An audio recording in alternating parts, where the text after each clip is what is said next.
Have you noticed how a man's behavior changes when you're not around? I'm talking about when you step back, it can reveal his true feelings more than anything he has ever said or done before. So in this video, I am breaking down 5 powerful ways that your absence can trigger a man's deepest emotions. And trust me, you're gonna want to stick around to the very end of this video for this one.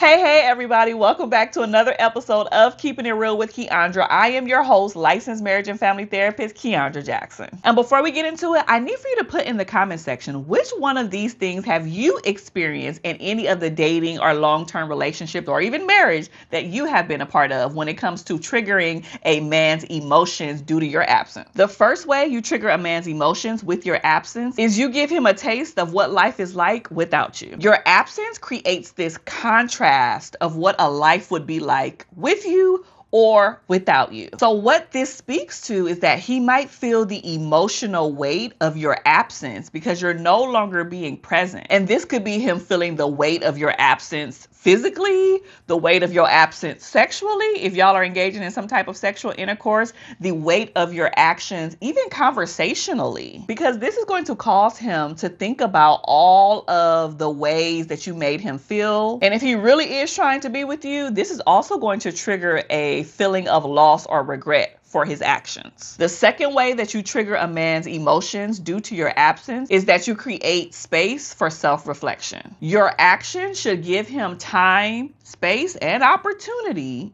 to really think about his thoughts and feelings of how he feels about you, about how he feels about himself, and even how he's interacted with you, whether that's positive or negative. And without your presence, hopefully he will be evaluating how he feels about you, but also just the relationship in its totality. And hopefully, if he is a self-reflective person, if he is a self-aware person, he's going to start to think about all of the interactions and experiences and conversations and dates and the things that you guys went through and went on that he previously overlooked. The third way that you trigger a man's emotions with your absence is that you interrupt his regular routine. Listen, when someone becomes a part of your daily routine, you calling them, you texting them, you hanging out, you checking in, you're doing all of these things, your absence becomes a huge void when those things are no longer in place.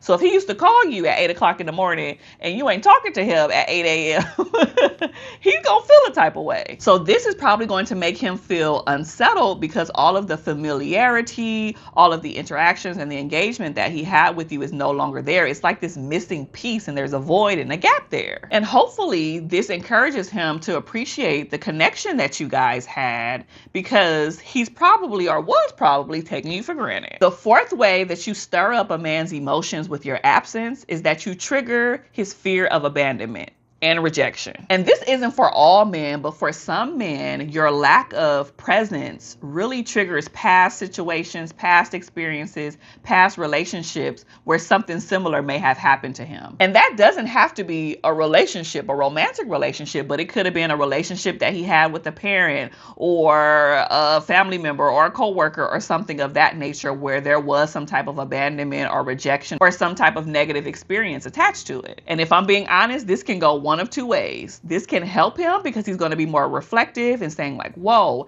without this woman in my life and without this person in my life, things are completely different. And I want this person. I want more of them. They bring out the best in me. They helped me. They've helped heal me. Or it can trigger him in a negative way and be like, whoa, her not being here is bringing up all of my past rejection, all of my past abandonment issues. And now I'm just going down a downward spiral and not trying to heal and be better and improve upon a thing. But the goal should be to seek reassurance and to seek reconnection from you and with you if the opportunity continues to present itself and if this relationship is worth resolving and reconciling. And the fifth way, before I give my final thoughts on this, that you trigger a man's emotions with your absence is that you shift the power dynamic. Listen to me. Your absence absolutely, positively shifts the power dynamic. It kind of puts you in control and not necessarily in a negative or a bad way. So instead of you waiting around for his attention and waiting for him to call you, he's kind of left now questioning,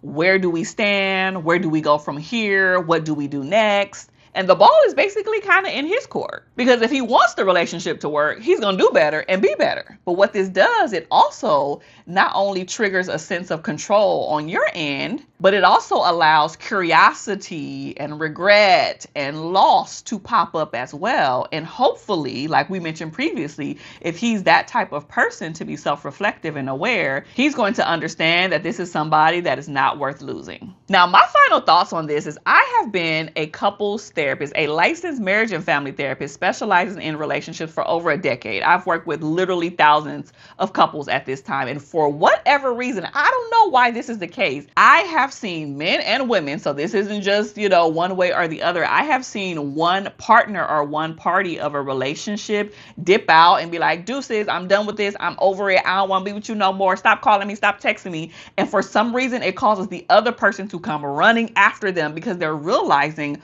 all of the things that they lost. And I hate that it has to be that way. I hate that things have to be absolutely at its wit's end for you to appreciate the other person. But that's reality, and that's what I have seen a lot of times. So hopefully you don't get to this point, but if you happen to be here, I don't want you to do this as a way to play games or that this is a tactic or any of those things, but I want you to understand that you do hold power. And if you are not being treated the way that you're supposed to be treated, loved and respected and all of those things that a healthy relationship entails, it's time for you to value yourself and say deuces. And if the relationship is worth saving, it will be. And if the relationship ain't worth saving, it won't be. Simple as that. So thank you so much for watching another episode of Keeping It Real with Kiaundra. I just need for you to do one final thing for me, and that is to like, comment, and subscribe. Well, technically that's 3 things, but that keeps me being able to create content like this for you every single week. So don't forget to share this with a homeboy or a homegirl who needs it, and I will see you in the next episode.